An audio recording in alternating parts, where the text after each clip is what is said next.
Halo guys, kali ini kita mau berkunjung ke Kadipaten Pakualaman yang ada di Yogyakarta. Kadipaten Pakualaman ini dulunya merupakan sebuah negara dependen yang berbentuk kerajaan. Kadipaten Pakualaman ini juga memiliki istana kerajaan, alun-alun, masjid, dan pasar. Alamatnya ini yang ada di Jalan Masjid nomor 46, Gunung Ketur, Pakualaman, Kota Yogyakarta. Tempatnya ini buka setiap hari dari jam 8 pagi sampai jam 3 sore. Untuk tiket masuk ke museumnya bayar sukarela. Tarif parkirnya motor 5.000, mobil 10.000. Namun saat ini sedang dilakukan revitalisasi, baik alun-alun maupun museumnya. Jadi hanya diperbolehkan mengelilingi area depannya saja. Yang mau berkunjung ke sini cukup isi daftar tamu. Diwajibkan menggunakan pakaian yang rapi dan pakai sepatu. Tidak boleh pakai kaos oblong ataupun sendal. Di dalamnya nanti kita akan ditemani abdi dalam untuk mengelilingi area depannya saja. Yuk jangan kemana-mana, kita akan kupas tuntas tentang sejarah Pakualaman ini.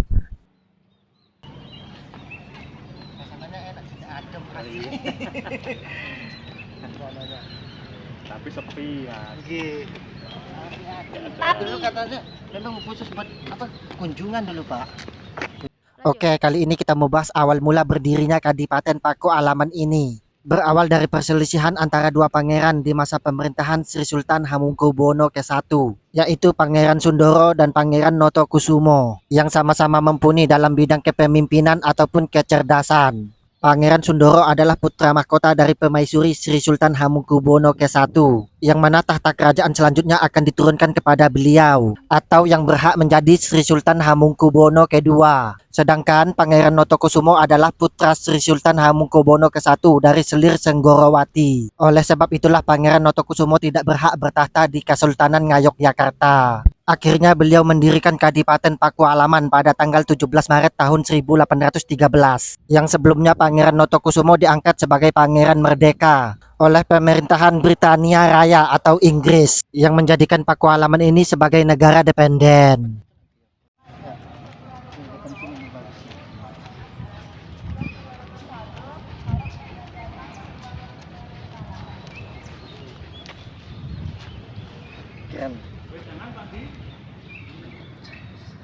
Kali ini kita mau bahas awal mula pertikaian Pangeran Sundoro dan Pangeran Notokusumo. Pada tahun 1811, ketika kekuasaan kolonial Belanda di Pulau Jawa direbut oleh Inggris, yang kemudian mengajukan proposal ke Keraton Ngayogyakarta, yang salah satu syaratnya merugikan Keraton Ngayogyakarta, yaitu pembubaran prajurit keraton. Akibatnya keraton berencana menyerang Inggris. Namun rencana itu dibocorkan oleh Pangeran Notokusumo kepada Inggris, sehingga terjadi pertempuran berdarah pada bulan Juni tahun 1812. Hasil dari pertempuran itu, Hamengkubuwono kedua atau Pangeran Sundoro ditangkap dan diasingkan di Ambon. Kemudian Pangeran Surojo diangkat menjadi Hamengkubuwono ketiga, yang merupakan putra dari Hamengkubuwono kedua.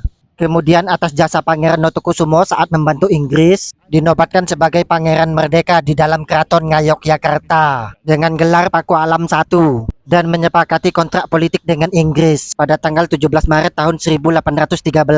Penandatanganan kontrak tersebut menandai berdirinya Kadipaten Pakualaman ini. Dan beberapa hal yang penting di dalam kontrak tersebut diantaranya adalah: yang pertama, pemerintah Inggris memberi perlindungan langsung kepada Pakualam dan keluarganya. Yang kedua, Inggris mengusahakan agar Hamengkubuwono III memberikan tanah kepada Pakualam sebesar 4.000 cacah yang meliputi area khusus di dalam kota Yogyakarta dan di kawasan Adikarto yang ada di Kulon Progo. Yang ketiga, Inggris memberikan 100 pasukan lengkap dengan seragam dan persenjataan, serta hak memungut pajak. Dengan diberlakukannya kontrak politik ini, Praja Pakualaman resmi menjadi nama monarki terkecil di Jawa Tengah bagian selatan.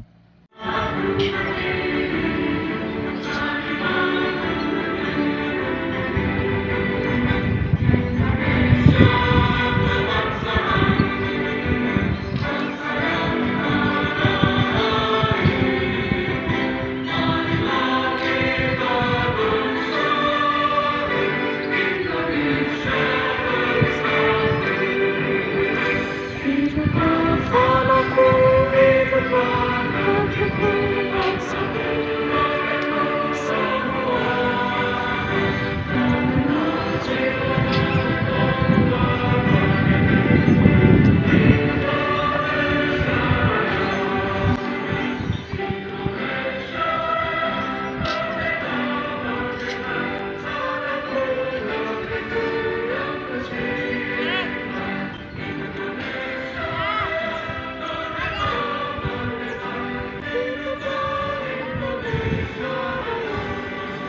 Kali ini kita mau bahas kisah perjalanan hidup Pakualam I.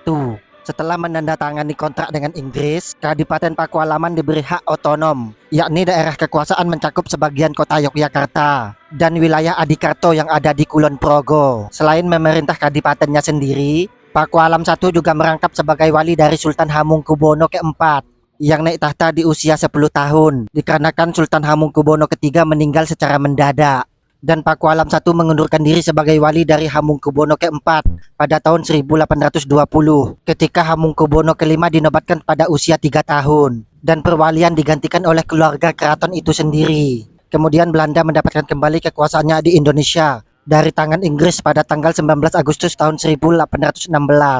Kemudian Belanda juga melanjutkan kontrak politik dengan Pakualaman. Dan pada tanggal 7 Maret tahun 1822, Pakualam I diberi gelar Pangeran Adipati oleh pemerintah kolonial Hindia Belanda. Dan setelah memerintah selama sekitar 16 tahun, Pakualam I wafat pada tahun 1829 di usia 65 tahun dan dimakamkan di Kota Gede. Dan tahta digantikan oleh putranya yang bernama Noto Diningrat. Kemudian Pakualam II juga menandatangani kontrak politik dengan Belanda. Setelah menandatangani kontrak politik oleh pemerintah Belanda, beliau dikukuhkan menjadi Kanjeng Gusti Pangeran Adipati Pakualam II.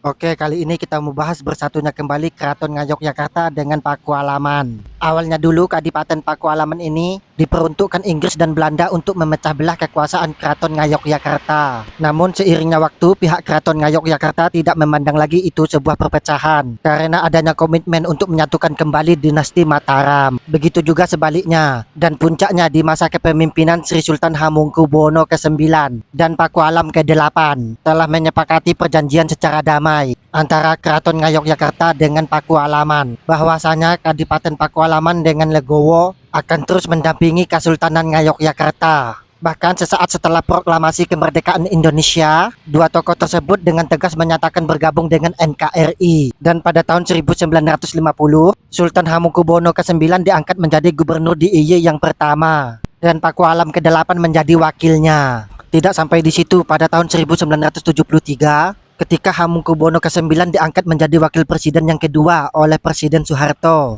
Pakualam ke-8 diangkat menjadi gubernur DIY pada tahun 1973 sampai dengan 1978. Setelah Hamengkubuwono ke-9 tidak menjabat sebagai wakil presiden, gubernur DIY kembali dipegang oleh beliau dan Pakualam ke-8 menjadi wakilnya. Dan sampai sekarang kedua kerajaan tersebut secara bersama-sama membangun dan memajukan daerah istimewa Yogyakarta. Halo guys, ini kita lagi ada di depan Masjid Keraton Pakualaman. Mantap, kita mau masuk dulu, kita lihat ya dulu. Mantap.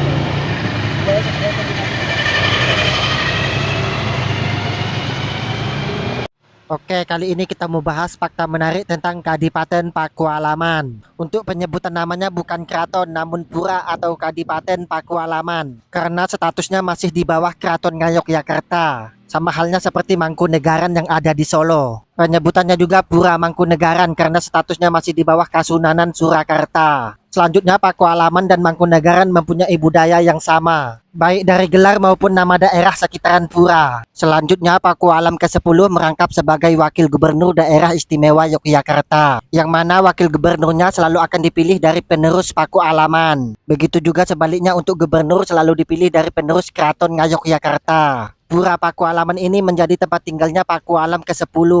Dan masjid di belakang kita ini sering digunakan oleh beliau untuk menjalankan ibadah sholat Jumat. Oke guys, ini kita sudah buat jalan-jalan di Kadipaten Pakualaman. Pokoknya mantap, yuk yang mau jalan-jalan ke sini monggo. Oke, jangan lupa subscribe, like, share, komen guys. Oke, dadah. Oke guys, berakhir sudah perjalanan kita di Kadipaten Pakualaman. Sampai ketemu lagi di konten-konten selanjutnya. Oke, dadah, see you.